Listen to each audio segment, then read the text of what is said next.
Hi everyone. I'm sorry I haven't been able to update in a while. I've been dealing with all this court stuff. I have court next week. A lot of continuances. So I had this is my third court date now. It's been moved around a lot. I'm not doing great. I got myself my own car.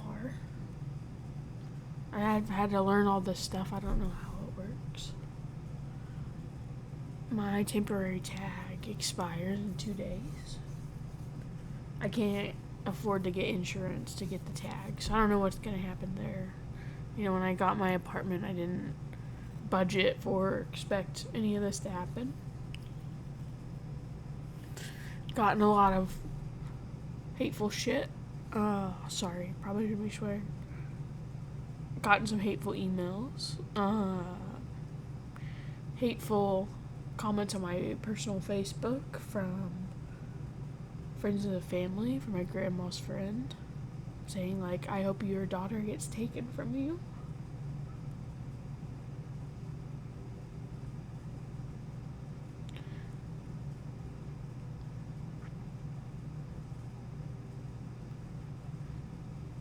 When I was a kid, I didn't have these big grand dreams or anything. I didn't dream of, like, being rich or having money. I think I just wanted stability in a home where people didn't yell.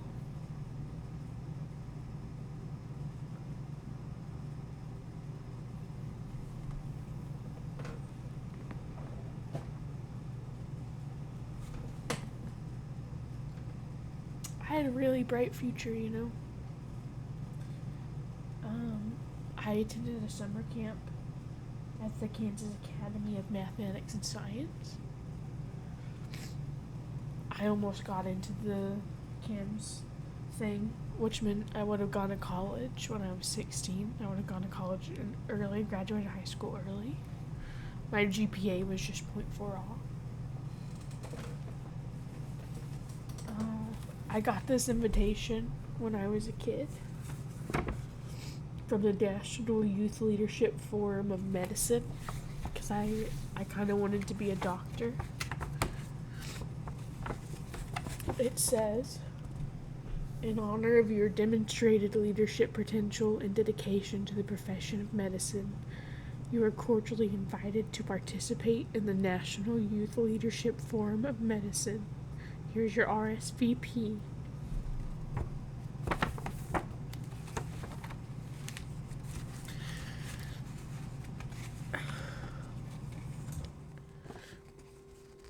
Uh, 2018, Miss Tori Lafferty, distinguished alumni of my high school. My mom didn't pay for this trip. I think it would have been like $3,000, which is a lot. But I would have gotten college credits and a possible scholarship to George Mason University. I didn't get to go to college. I really wanted to, but I didn't get to go to college. Here's my little letter that they sent with this. I'll read it to you. It says, Dear Tori, I have the distinct privilege of congratulating you on your selection to attend the National Youth Leadership Forum of Medicine this summer, an honor for which your parents should feel great pride. As the Deans of Admissions of George Mason University, I am proud to partner with Envision, a premier organization in its 32 years of mentoring students in recognition of the high standards set by the program. George Mason offers you the opportunity to apply for college credits for attending NYLF medicine. And then it's a whole other thing, but at the end it says, congratulations again for your selection. As you look ahead to college, I cannot think of a better, richer experience for you as an emerging leader.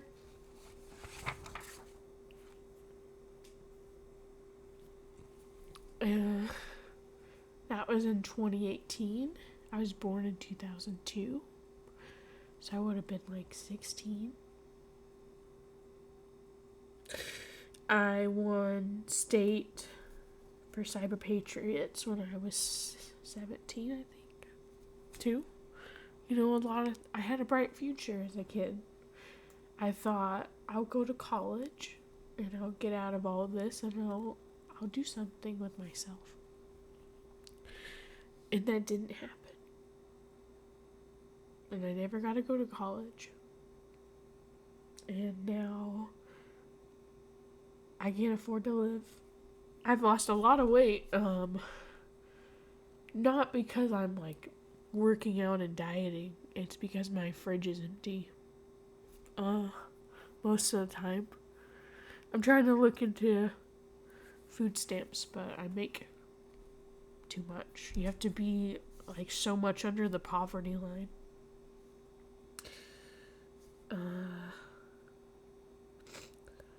Don't know what I'm gonna do about my car.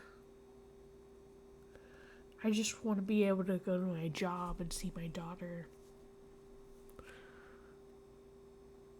I'm not trying to live some sort of lavish lifestyle. I don't even know what's going to happen with any of this court stuff either. This has been a whole trip. I don't really have people. I don't have adults in my life to guide me or to teach me about any of this stuff. I just kind of have Google and Reddit.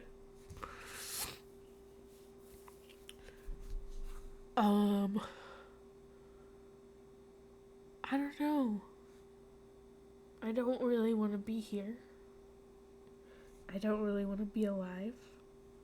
I know that's harsh to say. But if you were in my shoes, I think you'd probably feel the same way. I'm sorry I can't be hopeful and cheery and nice like I've been the last couple years with my game project, which I don't even feel like doing anymore. Not that I don't want to complete it, I'm just so tired. I don't even want to draw anymore. Before my seizure in my coma, I used to draw realism really good. This is one of the few pieces I have for my time before that. I think it's a portrait of Mother Mary. I keep it hung up in my house.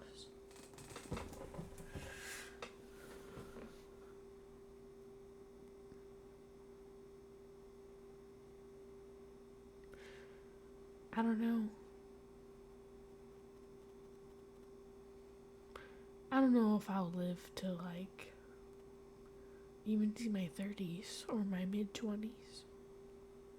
But I know that I had a bright future, but I just happened to be born in a messed up and misfortunate situation.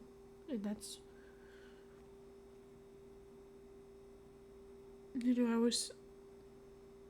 I had dreams too. I had hopes too. I was someone's baby once too, even if they don't feel that way anymore. I'm a person.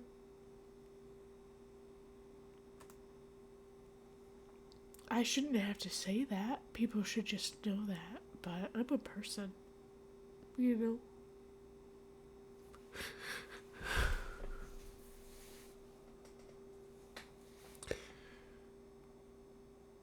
People say, well, get therapy. I have a therapist. See her every other week. Therapy does cost like $40 a session, I think. And that $40 could be groceries. Again, I won't even be able to drive my car in 2 days.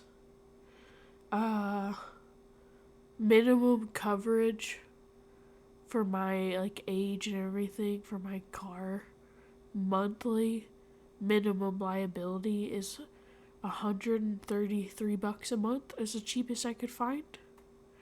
And my car payment is already like almost $200 a month. And my rent is almost $1,000 a month. Again, if I knew I was going to have all these new bills, I would have rented cheaper. It's just a 1 bedroom. It's not like anything fancy, you know. I always try to do good as a kid, you know. I never dated in high school. I didn't do drugs. I didn't drink. My grades were average. I struggled with a lot of depression, and I was bullied a lot. So, you know, my grades fell sometimes, and home was hard, and school was hard. So, everything was hard. But I wasn't a bad kid. I cared about my mom, and I loved my mom, and I always tried to protect her. But I didn't know how to deal with all these grown-up issues that were happening all the time. And I just couldn't. It's a lot for a kid. It's a lot for anyone.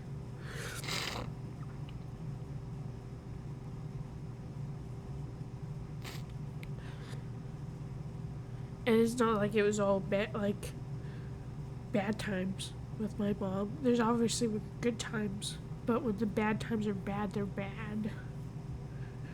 And I don't know.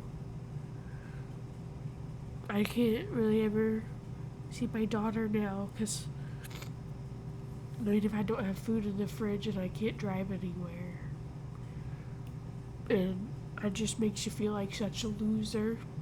And it's not even like I don't work. I got a full-time job. I work at a dental lab. And I still feel like a loser. I felt like a loser my whole life. But like I showed you, I had a bright future. I guess it just felt like nobody really invested in it or in me at all. You know, I was out of the house when I was 17, when I was still in high school, and I still managed to graduate.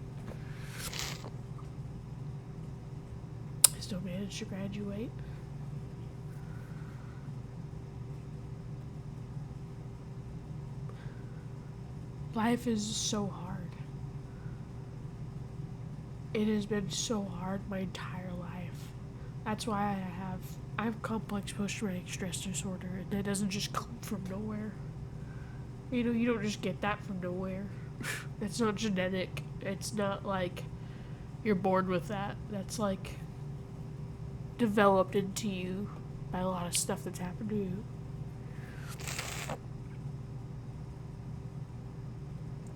I don't know.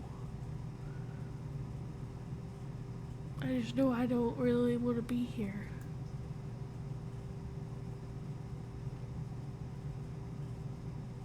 I know that my whole life, through everything that's happened to me, I've always gotten back up. And I've always known, with every setback I've had, with every beautiful opportunity I've been given and then had brushed away from me, I'd always just know I'm so much more than this. I'm so much more than my circumstance. You know, if I was given the right environment and the right tools, and then, you know, if I was just born into a different life, I know I'm capable and I know I'm smart. I know I can do great things. I know that I am capable of great things.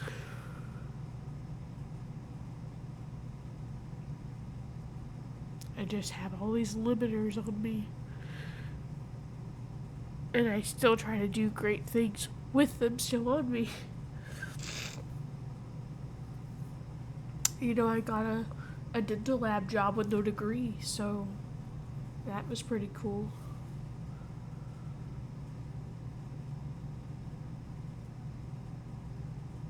I'm not doing great.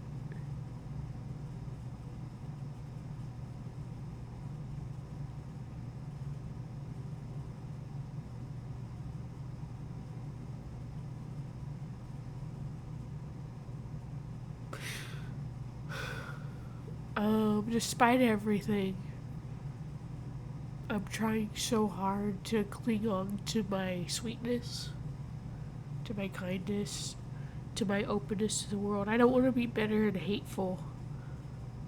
I've not been nice. I've, to people recently, I think, just with everything that's happening, I'm just so.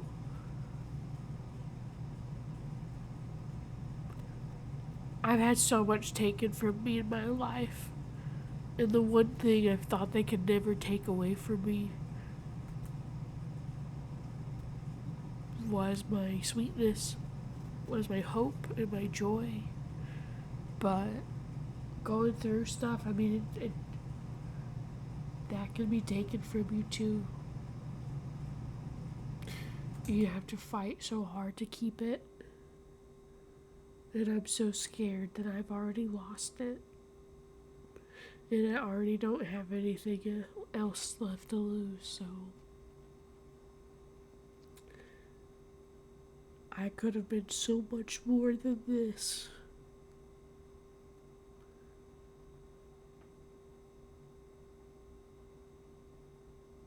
I've always been so much more than this.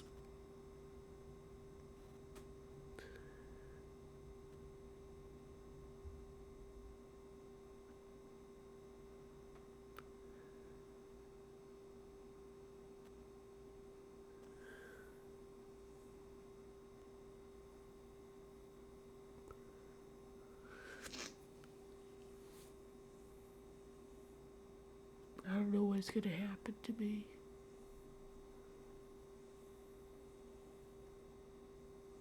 Do or die, I guess. Um,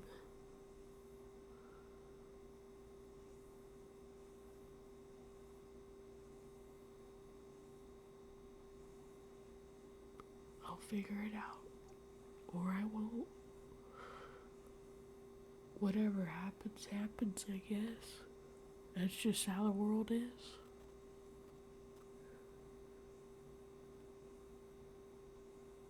I do love my daughter quite a bit. And whatever happens to me will never change that. Whatever the world does to me will never change that.